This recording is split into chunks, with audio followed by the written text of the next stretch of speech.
अस्सलाम वालेकुम students, I hope आप सब ठीक होंगे। Today we will discuss the last topic of chapter 11 dialysis.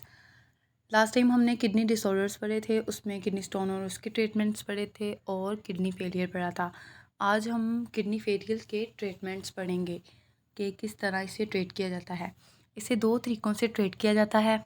First of them is dialysis and the second one is kidney transplant. Dialysis में artificial वे से blood को clean किया जाता है, आर्टिफिशियल तरीक़ों से ब्लड को क्लीन किया जाता है। और किडनी ट्रांसप्लांट में सिंपली पर्सन की किडनी को एक्सचेंज किया जाता है हेल्दी पर्सन की किडनी के साथ। अब हम स्टार्ट करते हैं reading dialysis.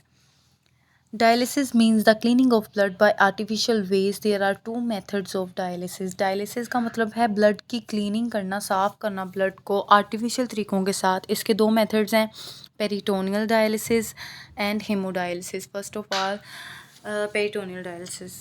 In this type of dialysis, the dialysis fluid is pumped for a time into the peritoneal cavity. Dialysis fluid को कुछ देर के लिए पेरिटोनियल कैविटी में पंप किया जाता है, डाला जाता है। पेरिटोनियल कैविटी क्या है? इज़ द स्पेस अराउंड गट। गट के इर्द गिर्द जो स्पेस है उसे पेरिटोनियल कैविटी कहते हैं। वैसे तो गट जो है वो माउथ से लेके एनस तक है, पूरा डाइजेस्टिव ट्रैक आ जाता है ना इसमें, एलिमेंट्री कनाल पूरी। लेकिन यहाँ पे गट के वो पार्ट्स होंगे जो एब्डोमिनल रीजन में पाए जाते हैं, ठीक है। एब्डोमिनल रीजन मैंने आपको बताया था, थोरेसिक रीजन के बिल्कुल नीचे एब्डोमिनल कैविटी होती है। ये हमारा पेट वाला एरिया, ये एब्डोमेन कहलाता है, ठीक है। अब ये एब्डोमिनल रीजन में जो जो ऑर्गन्स आते हैं ना, stomach, pancreas, small intestine, large intestine, इनके अराउंड जो स्पेस है, इर्द गिर्द जो स्पेस है, इससे पेरिटोनियल कैविटी कहती हैं। ये जो डायलिसिस फ्लूइड है ना, ये आर्टिफिशियल तरीके से वो तैयार करते हैं, खुद तैयार करते हैं हॉस्पिटल में, लेबॉर्ट्री में, फिर ये पेरिटोनियल कैविटी में डालते हैं, ठीक है। This cavity is line by peritoneum. अब पेरिटोनियम क्या है? पेरिटोनियम एक मेम्ब्रेन है जिसमें ब्लड वेसल्स होती हैं बहुत ज़्यादा। तो ये मेम्ब्रेन ने लाइन किया होता है पेरिटोनियल कैविटी को, बल्कि सिर्फ पेरिटोनियल कैविटी को नहीं, जो डाइजेस्टिव ऑर्गन्स है ना उसको भी इसने कवर किया होता है, सराउंड किया होता है प्रोटेक्शन के लिए। Peritoneum contain blood vessels. Peritoneum में बहुत से ब्लड वेसल्स होते हैं। When we place dialysis fluid in peritoneal cavity, जब हम डायलिसिस फ्लूइड को पेरिटोनियल कैविटी में डालते हैं ना, waste material from peritoneal blood vessels diffuse into dialysis fluid. जो वेस्ट मटेरियल होता है ब्लड में, वो सारा डिफ्यूजन के थ्रू डायलिसिस फ्लूइड में आ जाता है। डिफ्यूजन प्रोसेस क्या है? हमने पढ़ा था ना, movement of molecules from area of high concentration to area of lower concentration. तो सेम इसी तरह जो वेस्ट मटेरियल होगा, वेस्ट मटेरियल मतलब ब्लड में जो जो भी वो मिनरल्स हैं, न्यूट्रिएंट्स हैं जो एक्स्ट्रा अमाउंट में हैं, जिनकी हायर कंसनट्रेशन है ना, वो ब्लड के लिए वेस्ट हैं, उन्हें ज़रूरत नहीं है। नॉर्मल कंसनट्रेशन हो तो ठीक है, एक्स्ट्रा अमाउंट में है तो वो वेस्ट हैं। वो क्या करेंगे? जो हायर कंसनट्रेशन से ब्लड में हाई कंसनट्रेशन में होंगे, फिर वो हाई कंसनट्रेशन से डायलिसिस फ्लूइड में लोअर कंसनट्रेशन में चले जाएंगे, ठीक है। मूवमेंट होंगे, सिंपल डिफ्यूज़ कर देंगे, which is then drained out, जिसे बाद में निकाल दिया जाता है, ठीक है। This type of dialysis can be perform at home but must be done every day. Peritoneal dialysis है ना, इससे घर में भी हम कर सकते हैं, परफॉर्म कर सकते हैं, लेकिन हर रोज़ sometime more than one time भी हम परफॉर्म कर सकते हैं। अब नेक्स्ट है hemodialysis. Dialysis is another method जिसमें हम ब्लड को क्लीन कर सकते हैं। बेसिकली ये मशीन जो है, हम इसे ये भी कह सकते हैं, ये आर्टिफिशियल किडनी के तौर पर काम करती है, ठीक है। Work as a artificial kidney. इसमें क्या होता है? Patient's blood is pumped through an apparatus called dialyzer. Dialyzer contains long tubes. ये आप देख सकते हैं डायग्राम में। डायलाइज़र क्या है? ये एक मशीन है, इसमें लॉन्ग ट्यूब्स होती हैं। अच्छा, एक ट्यूब को आर्टरी के साथ कनेक्ट करते हैं, जिससे अनफिल्टर्ड जो ब्लड है ना बॉडी का, वो इस अपरेटस में आता है। फिर जो ये लास्ट वाली ट्यूब है, इसको वेन के साथ कनेक्ट करते हैं, जिससे ये ब्लड जो है फ़िल्टर होके, क्लीन होके दोबारा बॉडी में चला जाता है, ठीक है। The walls of which act as semi permeable membrane. की जो ट्यूब्स है ना डायलाइजर्स की, इसकी जो वॉल्स हैं ये सेमी परमिएबल मेम्ब्रेन के तौर पर काम करती हैं, यानी कि कुछ मॉलिक्यूल्स को, सिलेक्टिव मॉलिक्यूल्स को इजाज़त देती हैं गुजरने की, लेकिन कुछ मॉलिक्यूल्स को ये अलाउ नहीं करती, कुछ मॉलिक्यूल्स की मूवमेंट को अलाउ नहीं करती, जैसे कि ब्लड सेल्स और प्रोटीन्स वगैरह, ठीक है। बाकी साल्ट वगैरह, वाटर, ये इजीली डिफ्यूज़ हो सकता है, मूव हो सकता है मेम्ब्रेन से। Blood flows through the tube while the dialysis fluid flow around the tubes. ये ट्यूब्स नज़र आ रही हैं ना, ये ब्लड जो है इनके थ्रू फ्लो करता है, और डायलिसिस फ्लूइड जो है ये इनके अराउंड होता है।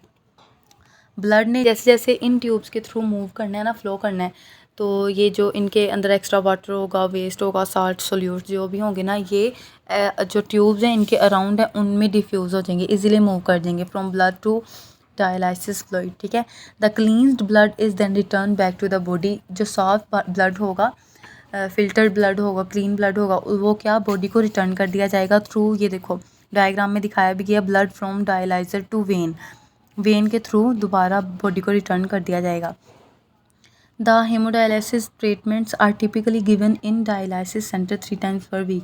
ये जो ट्रीटमेंट है ना, हमने पीछे पढ़ा है पेरिटोनियल डायलिसिस, वो हम घर में भी कर सकते हैं, रोज़ करना पड़ता है, लेकिन ये जो है ये मस्ट हमें डायलिसिस सेंटर्स में जाना पड़ता है और 3 times per week, एक वीक में एटलीस्ट 3 टाइम हमें ये करवाना होगा, ठीक है। ये घर में हम नहीं कर सकते। अब नेक्स्ट टॉपिक है हमारा kidney transplant. As I already told you कि इसमें किडनी एक्सचेंज की जाती है हेल्दी पर्सन की किडनी के साथ। इसमें ऐसा नहीं हो सकता कि जिसे हम किडनी ले रहे हैं वो उसकी किडनी अफेक्टेड हो, ख़राब हो, पार्शियली या कम्प्लीटली, हल्की सी भी कोई डैमेज हो, हम उसे किडनी नहीं ले सकते। किडनी जिससे लेनी है वो हेल्दी किडनी, हेल्दी हो, चाहे वो जिंदा हो इंसान या मर चुका हो, लेकिन किडनी उसकी बिल्कुल ठीक हो। जो इंसान मर जाते हैं ना, समटाइम उसके ऑर्गन्स होते हैं, वो कुछ देर के लिए, कुछ टाइम होता है, स्पेसिफिक टाइम के लिए वो एक्टिव रहते हैं, वो बिल्कुल फ्रेश रहते हैं, सही रहते हैं, उनसे भी हम ले सकते हैं, किडनी ले सकते हैं, ठीक है। अब देखिए, we know that dialysis needs to be repeated after every few days and is unpleasant for patient and attendants. हम जानते हैं कि डायलिसिस चाहे पेरिटोनियल चाहे हेमोडायलिसिस, उसे रोज़ करना पड़ता है, रिपीट करना पड़ता है, दोहराना पड़ता है, और अनप्लीजेंट है, नाखुशगवार है ये पेशेंट के लिए भी और अटेंडेंट्स के लिए भी, जो उसे अटेंड करते हैं, चाहे वो खादिम है चाहे घर वाले हैं, ठीक है, उनके लिए अनप्लीजेंट है, नाखुशगवार है। Another treatment for the end stage kidney failure is kidney transplantation. एक और ट्रीटमेंट है and stage of kidney failure, जब किडनी कम्प्लीटली फेल हो जाती है, नाकाम हो जाती है, फंक्शन नहीं करती, उसके लिए एक और ट्रीटमेंट है, कौन सा? Kidney transplantation. It is the replacement of patient damage kidney with the donor healthy kidney. Patient की डैमेज किडनी को रिप्लेस कर दिया जाता है डोनर की हेल्दी किडनी के साथ। डोनर कहते हैं देने वाले की हेल्दी किडनी के साथ उसे एक्सचेंज कर दिया जाता है। किडनी में भी donated by a deceased donor और लिविंग डोनर। किडनी किससे ली जा सकती है? डिसीज्ड मुर्दा डोनर से भी ली जा सकती है, चाहे वो जिंदा हो चाहे मुर्दा ले सकते हैं, लेकिन उसके ऑर्गन जो है ना, ये किडनी, उसका गुर्दा, उसका बिल्कुल सही होना चाहिए।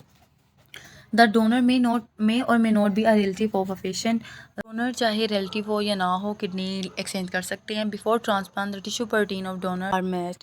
ट्रांसप्लांट से पहले टिश्यू प्रोटीन जो है ना, किडनी की टिश्यू प्रोटीन्स हैं, वो डोनर और पेशेंट की मैच होनी चाहिए। Kidney is transplanted in patient's body. Patient की बॉडी में डोनर्स किडनी को ट्रांसप्लांट कर दिया जाता है and is connected to the patient's blood.